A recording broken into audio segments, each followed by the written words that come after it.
All right, good evening, everybody. Welcome back for another episode of What's Your Issue, episode number 3. This is the People's Weekly Comic Book Reviews podcast here on the E2KG Network. I am one of your co-hosts, Mr. Agasicles Stamus from Gearworks.com, the E2KG Network podcast channel on YouTube, and the Rounding Off Infinity Gaming channel on YouTube. Here with my partner in crime, Mr. Steven Laura. How you doing tonight, Steven? I'm doing good. Good. So we are starting off late once again due to my fault. So we're just going to go ahead and get right into the nitty gritty. If you didn't know and you haven't watched the episode before, we are a spoilery reviews podcast show covering the comics that would have shipped last week, the 17th of October. So if you haven't read the issues that we're going to talk about, please step away, lower your podcasting viewport or whatever, and go read your issues and then come back. It's Monday night. We're hoping that you've read them already. We're hoping that you're pulling this down Tuesday morning, unless you're actually tuned in and listening to the live show. So, Steven, you're going to start us off this week and talk us about Luke Cage number 3. Okay. This is a Marvel Digital original series, and this is the final one out of the series. So yeah, it's about Luke Cage. He discovers this villain that called Everyman. Is a female villain, but she uses the name Everyman. She's basically like a Robin Hood, like stealing from the rich to help the poor for health insurance. And while she's doing that, she's killing the rich. So Luke Cage is trying to stop it from happening. And she does hire Mega Red to attack Luke Cage, and Luke Cage tries to save Iron Fist because the previous issue she captured Iron Fist and started using him, and Luke Cage finds out that the villain was Everyman she was spreading diseases from the people that were dying, the poor people that were dying. She was spreading diseases and passing on to the rich to get killed off. And Luke Cage had to stop her from doing that, and that was it. So I thought this was a very well done issue. I would give it a 7.5 out of 10. It was a pretty interesting storyline. I did like Luke Cage interacting with his daughter, and Everyman did give him some sort of disease, and he had like CTE, which is like some type of memory disease. And he was forgetting his daughter's name and forgetting Jessica Jones and other parts of his past. And he was getting them back, like it was going back and forth. And I thought that was pretty interesting to see that happening. And I think Everyman had a pretty interesting backstory on how she got her powers, and I think she was a mutant. They never really explain how exactly she got her powers, but she got them when she was a young child, and her father was a doctor, and she found out that she can transfer diseases to one person to another. And she also knows that she can cure a disease, but it takes more power of herself to order to do that. And it doesn't always work. So it's a pretty interesting villain, and maybe I hope they do use more of her in the future. But who is the talent on this issue? Oh, I forgot to mention that. It was the writer was Anthony Del Cole, and the artist was J. Holly Lindsay. So this is an entirely different creative team than the ones that were on the regular. Yeah, they relaunched the series. Okay, this is a mini series actually, and then only ran it 3 issues, huh? Yeah, it's supposed to be 6 issues, but in the digital originals they put the 2 issues into one, so it's like 3. It's 3 issues for digitally, but in print it's gonna be 6 issues. I got you. Yeah. So let's go ahead and talk about. So any more on that one? Which one? On any more stuff you want to talk about on Luke Cage? No, that's about it. Okay, so let's go ahead and talk Aquaman number 41. So I'll let you take the lead on this one. This is one of your comments, but I also read it, so I have some input on it as well. All right, I'll put input on it.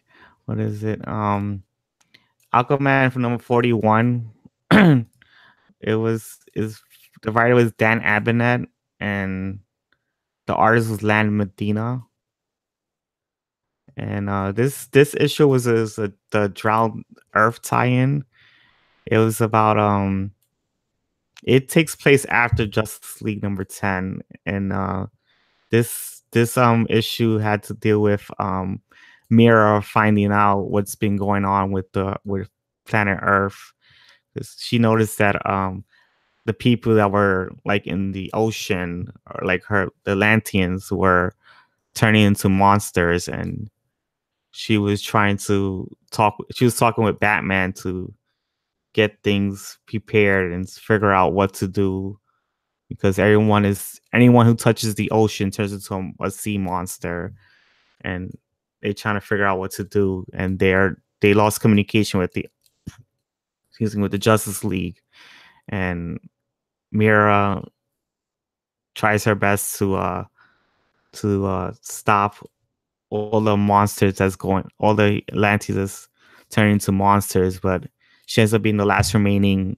Atlantean to not turn into a monster, and she goes to meet up with Batman to see what can happen. I mean, so see what she can do, and that's how the issue ends. So I thought this was a pretty interesting story. I would give it an 8 out of 10. I really enjoyed how Mira does the best of her ability to try to save the Lantians, and she does her best as a good. She is a good job as being a queen, even though she doesn't think she is. But I honestly think she does a good job of it, and she did have some interesting interactions with Batman, and I liked how they worked together to try to solve this problem, even though they didn't really solve the issue.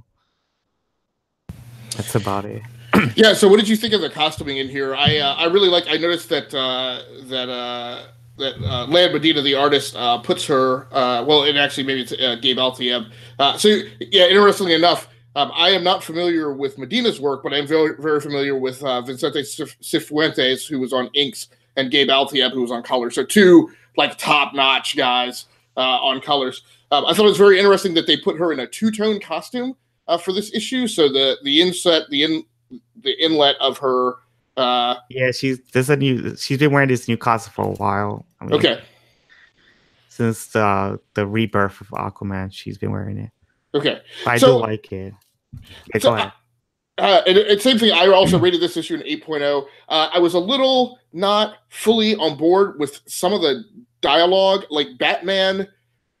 So we're going to talk about Batman number 57 in a minute here. So first of all, it's a great week for Batman lines. Like between Justice League, Aquaman, and Batman, we got a lot of Bruce Wayne, and we got a lot of very iconic Bruce Wayne. There's a couple points in here where he says some things like when he's told that that Mira is holding back the waters of the Atlantic by sheer force of will with her aqua-kinetic powers. You know, Batman goes like, "Good God," and I'm just like, I don't like. Batman's not easily amazed by anything, so that just felt kind of a little off-brand. But I think he was amazed by Amira's how powerful she is, and she is one of like the most powerful DC characters, but it's not that well known for her to be that powerful. Right. He's amazed about how powerful she can withstand the ocean, I guess. Yeah, and I mean, I could grant that.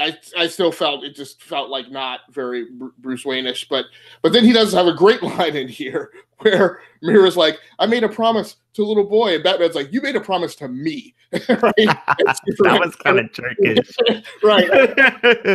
But it like what I love about the lines that we hear from Bruce Wayne this week is they are very much Bruce Wayne in his own skin, right? They are very much, Yeah. I'm Batman and I know where I fit in. And like, when you make a promise to me, Superman and Wonder Woman, that's a big deal. So I love that line in this. Again, the art was pretty good. It wasn't the best. Like, there's some really good art. DC killed it on art this week between Travis Moore over on Nightwing, Tony S. Daniel on Batman, and then frickin' Francis Manapul on Justice League number 10. It was a pretty incredible week. So the artwork in this is art that any other week might have been tops. And I don't want to take anything away from it, but it was good artwork. It just didn't kind of floor me again, but that's because I was looking at it in comparison to some of the artwork. And then as the issue closes out, we have Mira finally seek out Ocean Master, who they have imprisoned. I forgot about that. I forgot about the Ocean Master. Yeah, so I thought that was pretty cool. It's been some time since we've seen that character, so it was nice to kind of wrap things up. So you and I scored that both an 8.0. So that's interesting that we came in sync. And that. Yeah. I'm going to go ahead and move on to start talking about Batman number 57. So this was the third book that I read out of my stack this week. So Batman number 57, subtitled Beasts of Burden Conclusion, which that caught me off guard. Obviously published by DC Comics. Writer, story by Tom King, art by Tony S. Daniel, one of my favorites. This issue had these weird kind of little bedtime story inserts in it, pages, depicting like an actual book that was being read to a child. That throws you for a loop a little bit as well, so we'll talk about that in a second. But that art was by Mark Buckingham and Andrew Pepoy. Colors by Tomeu Morey, who I think was also doing colors, has been doing colors on Justice League here and there, I think, and then letters by Clayton Cowles. So the situation here, so we pick up from the last page of issue number 56, where Batman has tracked down KG Beast to his cabin in Siberia or some other such northern or far western reaches of Russia, to his cabin, with the Beast having just murdered his own father, who was the last family member that the KG Beast had not killed. And then a Batman KG Beast fight breaks out. And that's kind of the entire setup for this issue, which is really native and very in the wild and very naturalistic in terms of just tearing down these two characters to their very basic parts.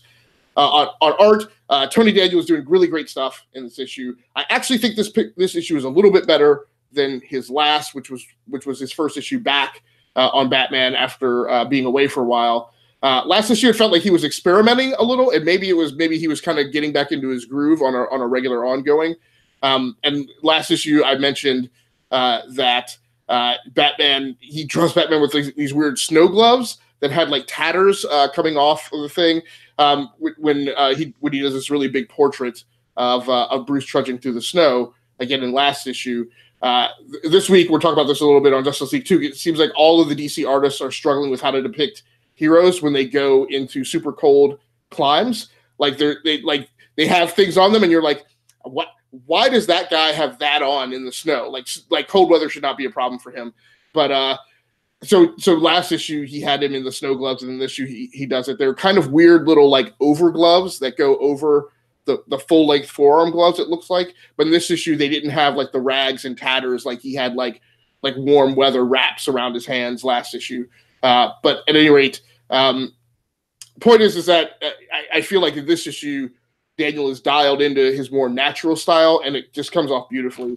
The issue barely edges out Justice League number 10 on art, which was a tough thing for me to say. I'm a huge Francis Manapul fan, and when I saw him just surprise drop in on Justice League, I was like, "Whoa, great!" And the work that I remember most that Manapul has done is he subbed in on Detective Comics a few years ago, like a few issues here and there.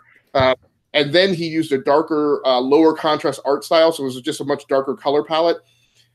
The one he used this week in Justice League was a little brighter, and so I preferred what Tony Daniel was doing in Batman with the darker color palette. And then Daniel just did really damn fine fight choreography. It felt like King just gave him one page in a script and said, "Have these two fight for the next 5 pages," because it felt like Daniel just kind of got to do what he wanted to do. on story. So it's a really this issue this week makes one of the most interesting creative choices that I've seen. Definitely this week, maybe overall that I've seen in a while. In that KG Beast and Batman fight, and there's no dialogue, there's no commentary between them, but you do get the grunts, and you do kind of get some kind of chuffing between the two of them, right? And it's a really interesting choice. And when I was reading it, I'm like, man, this feels really off-putting because I'm reading like these little goofy like sound effects in between panels, and I'm like, and I was like, well, why didn't he just make these silent panels? But then I was thinking, but if it's silent panels, like it isn't as realistic. And I know we're talking about realistic in terms of comic books, but if you don't have the grunting, it maybe doesn't convey the visceralness and the fight to the death motif of this fight. And I was like, well, why the grunts? And like I said, at first it was off-putting, but the fight. This fight is a fight between arguably two of the best hand-to-hand combatants in the DC universe.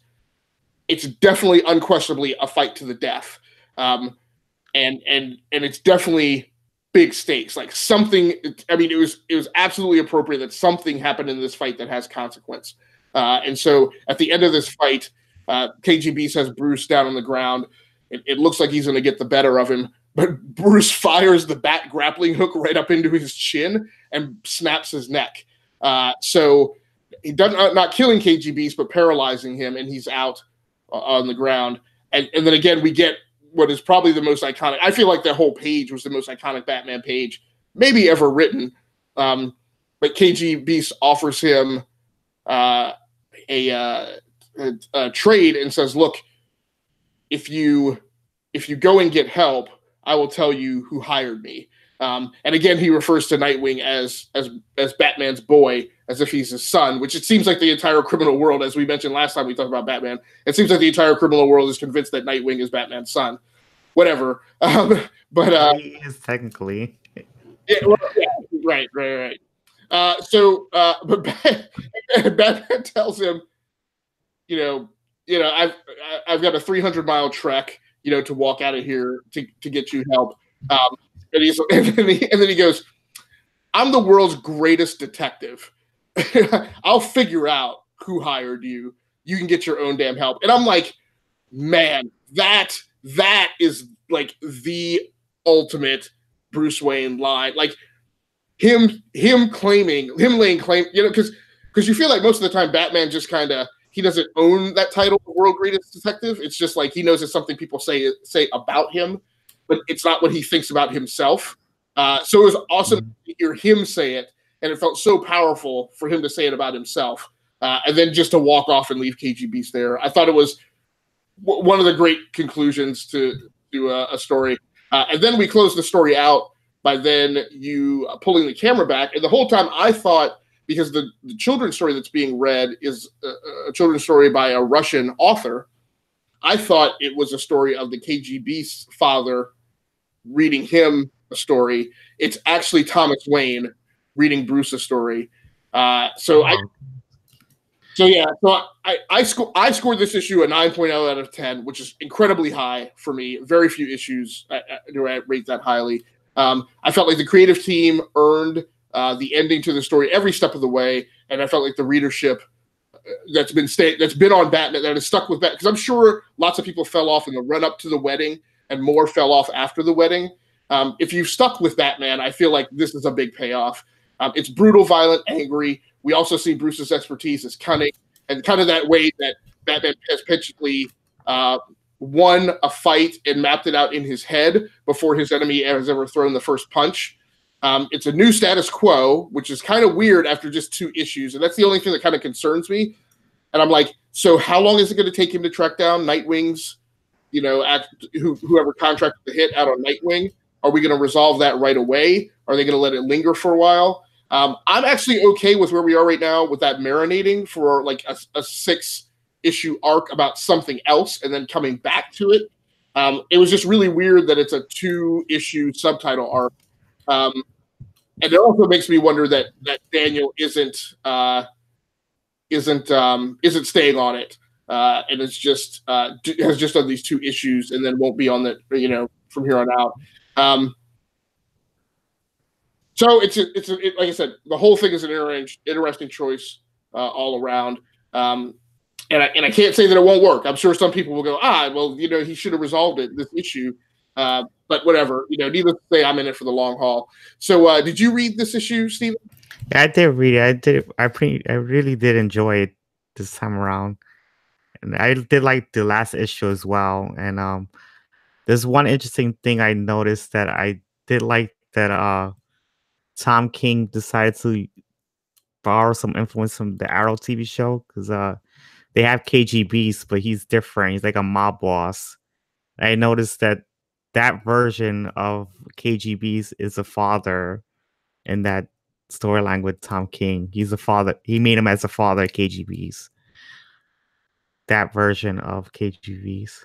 Wait, in the comic or on the show? No, in the comic, he decided to make that the mob version of KGB that's an Arrow. He decided to make them as his father in the book. Okay, all right. So yeah, I thought that was pretty interesting that KGB is his father in the comic. Oh, I see what you're saying. So on the show, the KGBs that you see is the father that's in the comic. Yeah, Gotcha. like he took that version of KGB's and turned into his father. Okay.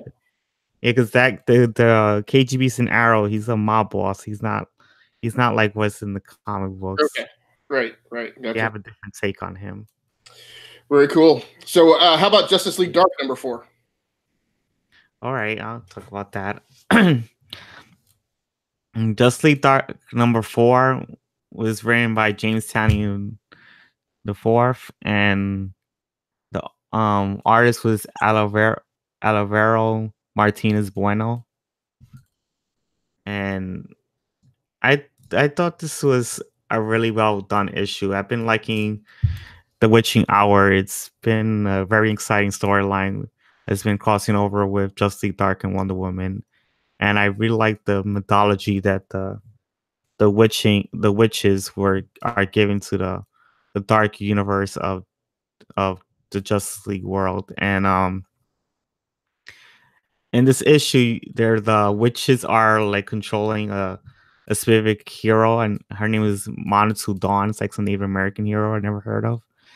And I'm not sure, she's probably a new character, but she's the witches are like mind controlling her, and she's fighting the Justice League Dark.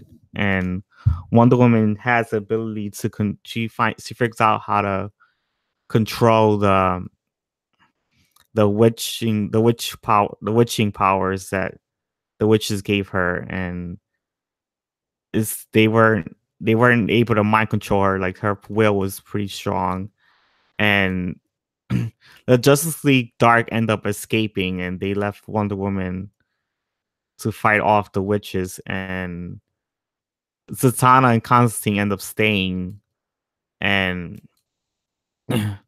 they find out that the witches eventually break control of Wonder Woman, and actually at the end of the issue they get to mind control her. So Zatanna and Constantine has to probably fight Wonder Woman at the next issue. And I also found some interesting thing about, because Swamp Thing does try to control what's been going on with the witches fighting, and he finds out that Black Orchid is being mind controlled by the witches.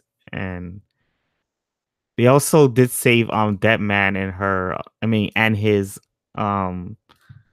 I forgot what's her name, but the person that gave him the powers of Deadman. So, yeah, they was able to save her and get all the monks that were living in there and escape whatever the not that part bad. That's what it was.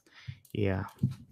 So I thought this was very well done issue, and I did like the interactions with the Just League characters, and there's great mythology with this witching stuff. So yeah, I would give it a 8 out of 10 as well. Yeah, that's it. Very cool. So last 2 issues in the review segment. Rivers of London, Action at a Distance #1, Chapter 1, subtitle Chapter 1, Secret Weapon, published by Titan Comics. Written by Andrew Cartmel, art by Brian Williamson, colors by Stephanie Renee. I'm not familiar with anybody on this creative team. Maybe Brian Williamson. I've seen his stuff before. I'm not absolutely positive. So the situation is, it's really kind of cool. This is an alternate history comic that spins a tale of wizards that are woven into everyday life in Great Britain. Their military operations flashbacks to World War II, with then later events showcasing the wizarding characters as cops, which again is kind of neat. Main character is a Thomas Nightingale, who heads up a spec ops unit that covertly operates from a rather mundane brickfront townhouse in London. But inside, he's teaching his protege Peter Grant the ropes of being a wizarding cop. The comic opens up with Thomas needing to go away to attend the funeral of an old friend, and when he departs to attend the funeral, he tells Peter to go ahead and take license to go through all of his old records and see and review some of the old cases that the two worked together. So Peter begins reading and starts to uncover this interesting tale of his teacher. So the story. So I love this kind of stuff. I love things that take fantastic elements and intermix them with alternative history that's somewhat based on actual events, but is intermixed with these notations of fiction, and then combines it with mundane but grounded, actual things that occurred with a slight spin. There's like a novel series that I read. I don't read it very quickly, called like the Temeraire series, I think, which is kind of like this wild spin of like what if kind of Britain and France had dragons during the Napoleonic Wars. So that kind of stuff like really kind of appeals to me. So it's a great setup that's right in my wheelhouse. Like I said, it's alternative history which complements my love of actual history. I was a history major in undergrad, and mixes it with that fantasy element, but then grounding it in a real world problem. Like I said, I could eat that stuff up all day. So it's a weird mixture in how it gets to me, because I have to say that I think that part of the craft in this issue is not overdoing it as far as Cartmel's writing. This concerns a series. This concerns the secondary character who is the one who's in the casket in the funeral. I think the guy's name is Spinell or Spinall, something like that. And he became a cop after the war. And was investigating a former Nazi who had then emigrated to Great Britain and was kind of protected by the intelligence services because he was of value. But this guy was a serial killer. And the other character was chasing him down. But again, in terms of the not overdoing it, right, the murder scenes are not overly grotesque in their depiction. But you have this former Nazi living in a protected status in Great Britain doing evil things. That, to me, is kind of a great villain setup, the untouchable villain. So Cartmel doesn't try to do anything overly fancy. It's just a good old-fashioned whodunit murder mystery set in post-World War II Britain. Practically writes itself. It could definitely be screwed up. That setup could definitely be screwed up by someone over-embellishing the setup. Nightingale's an enjoyable character because he's not overly egotistical, which to me would have come off as tropish. He's not Sherlock Holmes. He's not Doctor Strange. He's not this super introverted, Asperger-y kind of character. Not even when I read through the setup, I kind of thought like, oh, this feels like a little bit like Dresden, if you've ever read any of the Dresden Files.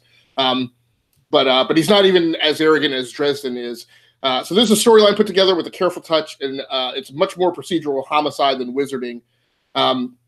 And I kind of feel like these guys are doing what Marvel has done with the movies, because I feel like the best MCU movies are the ones that are like a solid standard Hollywood storyline, plot line, and then they layer the superhero stuff on top of it. But if you yank the superhero stuff off, like Ant-Man would still be a great heist movie, even if you took the superhero stuff off. Winter Soldier would still be a great spy movie if you took all the superhero stuff out. So like I said, they kind of follow that template of putting together a solid plot line and then put the superhero, or in this case, the fantasy stuff on top of it. On art, Williamson does a fine enough job. Like I said, again, it's really unfair in this week. This was the second book I read. I read it after reading Justice League number 10, which has Francis Manapul on art. And that's just kind of unfair to have to follow that up. So this book just kind of comes out in a week where it's an unfortunate luck of the draw when like DC's just seemingly pulled out all the big guns on art in 1 week. Good conveyance of like the horror-y kind of Halloween kind of setup. You can definitely tell that the maid is creepy as all hell in the covert ops mansion. And I will say what I really like about Williamson's art is, again, no offense, but in a book full of Caucasian people, you can actually tell who aren't in costumes. You can actually tell everyone apart. Like Nightingale and Stralin are clearly of different heights and builds and have distinctive features. Nightingale has a dash of has a gray streak in his hair, and the murder victim women are all of like different builds and heights. So it's solid work, if not necessarily run-defining craft. I gave this book a 7.0 out of 10. It's a solid action mystery comic that hits upon several notes in genre comics that could wind up appealing to a wide array of fans. You got magic types for your Potter people, mystery lovers, crime comic fans, war buffs. There's a lot to like in here. The book does a good job of hooking you in and making you want to read the next issue to see how the case continues to unfold. It's not super powerful or hard-hitting. It doesn't hit you over the head, but it's that solid kind of book that you like, kind of in the middle of your stack, that you can count on to deliver something consistent in the next issue that you will enjoy. I don't know if I'm going to read the follow-up issue to this. I'm actually so I had a slot open up in my regular polls this week because Millennium, the Girl Who Danced with Death, wrapped up with this third issue, which I also read this week. I am actually going to replace it with Nightwing, and we'll talk about Nightwing a little bit later. So last comic in the review segment is Justice League number 10, subtitled Drowned Earth Prelude, published by DC Comics. Story by Scott Snyder, art by the great Francis Manapul. And when I say art, Manapul does his pencils and does colors. I don't know if he inks it, but he's doing the whole thing. So we open up with Aquaman, Wonder Woman, and right off the bat we get Firestorm. And so this is the thing that I really like that Snyder is doing is he's really bringing these favorite like Justice League characters who we may not have seen in a while and squarely getting them in a story. I love it. Firestorm is one of my favorite characters. He was at a height in the 80s when I got into comics. Love it. So and again, we get there's kind of some weird stuff in the opening. Like I don't understand why Wonder Woman has snow leggings on because they're in the Arctic Circle. I'm like, does Wonder Woman get cold? Like, I don't know. Weird. Aquaman has like furry boots on, and I'm like, I'm pretty sure Arthur Curry should be able to march through the Antarctic without furry boots on. But fine, whatever. It's a chance to play, and I guess that's what it was for Manapul. So fine. But again, like I said, all over DC comic book characters are in wintry scenes, and like they've got like all this extra stuff on, and I'm like, huh? So at any rate, again, another thing that I like that Snyder's doing is he's doing my favorite Justice League shtick, which is squads. So you get Wonder Woman, Aquaman, and Firestorm, which is this weird but really cool mixture. We're getting a lot of Aquaman and Diana, which I think is neat. But then in other scenes, you get Superman, The Flash, and Adam Strange, which is a neat mixture. And then you get what to me is kind of one of the classic Justice League Unlimited squads from the cartoon. You get Green Lantern John Stewart, Hawkwoman, and Gian Jones. So I thought those were some neat kind of setups and trios that you got to see with their own little dynamics. So at any rate, Poseidon is missing, presumed dead, I guess. Maybe they know, maybe they are not sure. Something has led them to the Arctic Circle, and they are searching for an ancient lost ship. Which has, lost ship presents a secret to maybe something Poseidon was putzing around with or a message he left for them. Whatever, it doesn't matter. So they find this thing, and it's not what they expected. Along the way, we get shots of, like I said, other Gale squads. So on story, solid story. This is the kind of thing that you expect from a Justice League book. It's a big, world-menacing, dimension-like crossing threat kind of stuff. Because the League shouldn't be worried about things like crooks knocking over banks, unless it's a villain that's specifically on the rogues list, right? Crooks knocking over banks in Metropolis, that's not a Justice League thing. Gorilla Grodd knocking over a bank in Metropolis, maybe they check that out because they think Grodd's up to something bigger. But at any rate, this is another big epic story right on the heels of the whole Source Wall thing.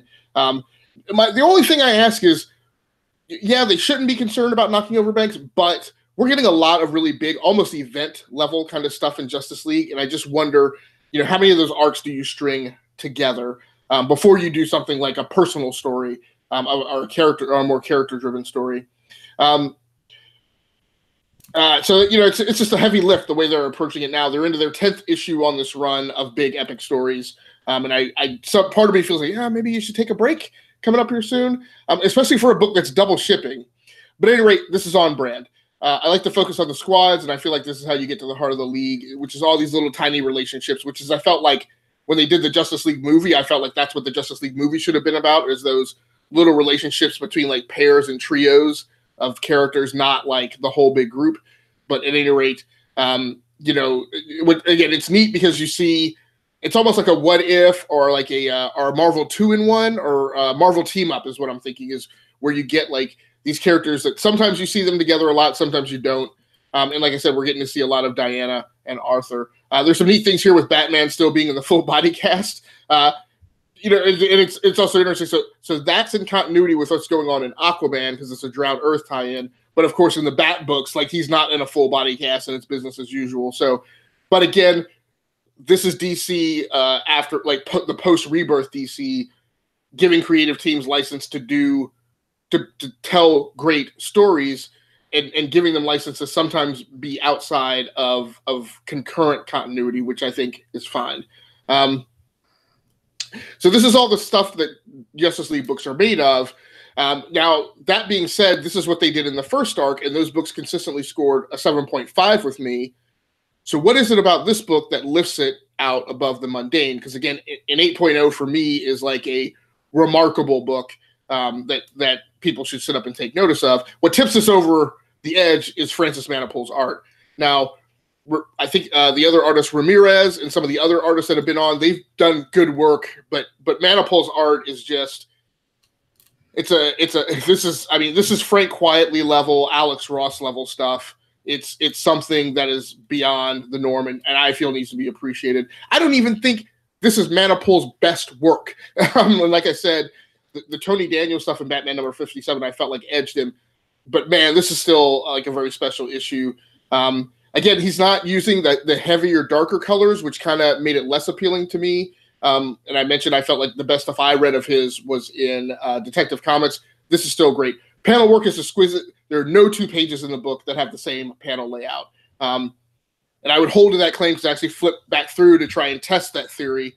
And I couldn't find two pages that were exactly the same in panel layout. I love the one where he has Arthur waking up out of the darkness after they go to this other dimension with the triumvirate of Sea Lords, and they've knocked Arthur out, and he's waking up, and it kind of progressively peels back the stages of his consciousness in these horizontal panels, which is just awesome. Level of the detail on the pages with the triumvirate is great. If you look at it, it's markedly greater detail than you see on the other pages.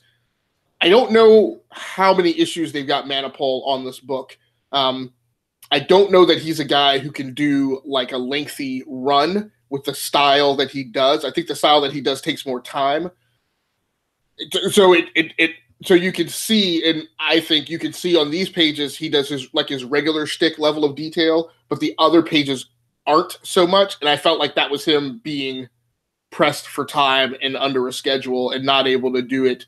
When he did Detective, everything was super detailed, but he was just dropping in and subbing in for an issue here and there. So I think that, to me, was the difference.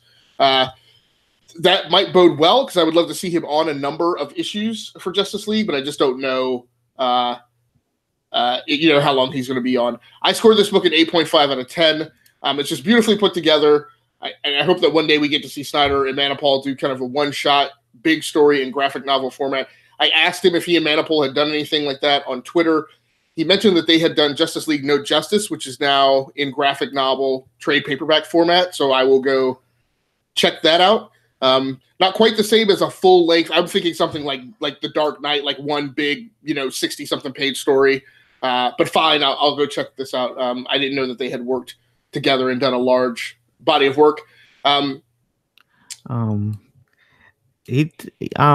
Manapul also did The Flash with Brian Bucciolato. Oh, okay, that's right. And the New 52 when it first started. Okay.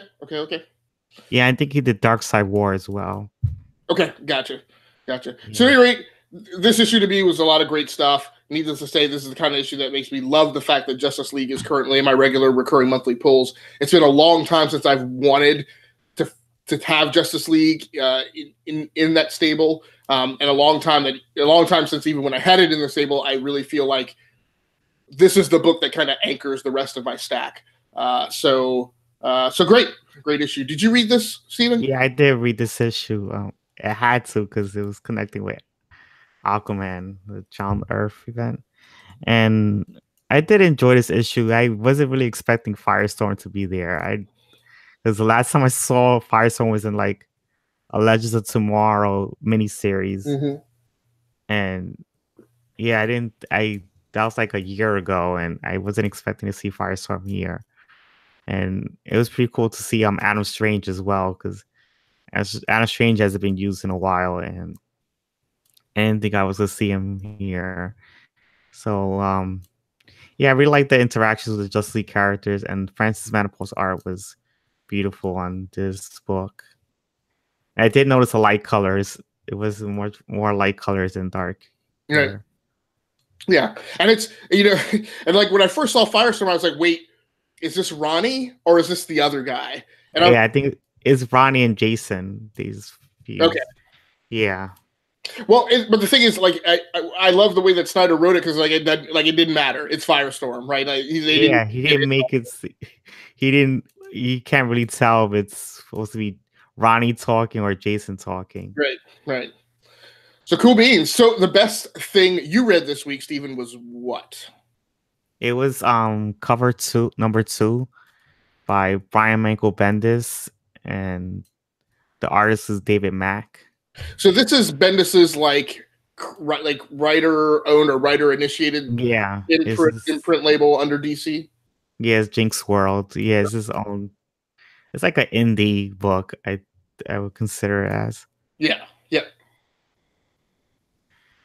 I'm just not sure to consider it indie if it's on DC. But right. It feels that way. So what was it about this book that made it the best thing you read this week? I thought it was pretty interesting. I wasn't sure about the first issue, but the second issue really hit me pretty hard because it was, it was really suspenseful, and it's about some comic book artist that he meets this girl in the comic book convention that loved his art, and the woman decides to invite him to go see the president of Istanbul from Turkey, and and what is it? So yeah, he goes to Istanbul to meet the president, and before they were in a taxi when he meets the girl that saw him in the comic convention, she gives him this painting, this type of like item that's he's supposed to give to the president as a gift, and she gave, even though she gave him the gift, he's supposed to pretend that he gives the gift to the president instead of the woman that he met, and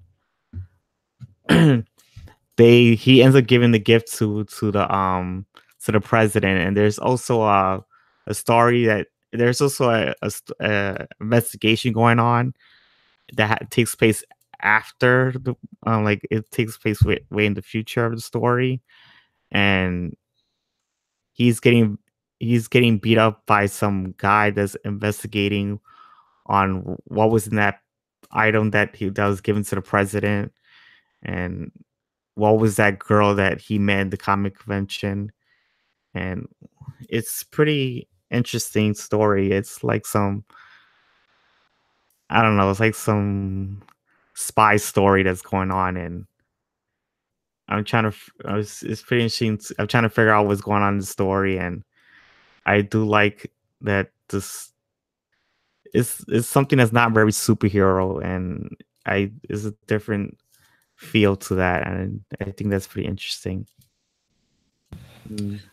And the art is pretty well done. I really like the watercolor in the art. All right, very cool. The best thing that I read this week was Batman number 57, which we've already talked about in lengthy detail, so no need to revisit that. My honorable mentions this week. So these are my books that I would have rated an 8.0 or above. Were Justice League number 10, Aquaman number 41, and Nightwing number 51. And obviously, Batman number 57 was the best thing. So these are the books outside of the best thing that we read this week that we would have also scored very highly. Like I said, on Aquaman, I really like the story that was put together and the interaction between Mira and Bruce. And then on Nightwing, I really just like overall how that story is coming together. A good artwork, some great scenes with Alfred in there, and then Dick or Rick, depending on what you ascribe to. Dick kind of at the end, as somebody tries to mug him, just kind of instinct taking over, and him just completely putting the smackdown on the guy, and then that causing Dick to wonder about who he should be. He's been trying to kind of go through life and slough off any sense of responsibility. But it looks like that may be changing. And at the end, we have a cop assuming the mantle of Nightwing, which felt a little very much Joseph Gordon-Levitt at the end of The Dark Knight Returns. So there we have it. That is a book that I'm going to be adding to my recurring pull list, by the way, from here on out. So thank you very much, Stephen, because the whole reason I read that issue was because it was also in your pull list. Your honorable mentions this week? It's my honorable mentions is The Life of Captain Marvel number 4, Old Man Logan number 49, and Mr. and Mrs. X number 4. That's pretty much it. So how is Mr. and Mrs. X going? I dropped in and checked out, I think, issue number 2, which had Deadpool in it. Being that there is such a hatred for Gambit around comic book fans, it was kind of a very interesting choice to do. It's like people love Rogue, they can't stand Gambit. So I actually like Gambit and Rogue. I don't know why there's any hate for Gambit. I thought people loved him since the X-Men cartoon. Yeah, I think I don't know. I think in the movies and in the comics, he's just come off as such of like so much kind of like a dude bro that I don't know. So, but it's been so last I saw they were out in space. Are they still out Star Trek? Yeah, they're still out in space with Shi'ar. Okay, and interacting with Professor X's daughter. Okay, all right, very cool. So, what are you pulling next week, man? As we get ready to wrap up and get out of here. I'm gonna be pulling Moon Knight number 200, which I'm gonna be reviewing because it's the final issue of the series. There's Action Comics 1004, Wonder Woman 57, Titans number 28, Spider-Geddon number 2, and Justice League Odyssey number 2. Okay, well, you definitely have to let me know how Justice League Odyssey number 2 goes, since I read the first two, but decided not to read the second one.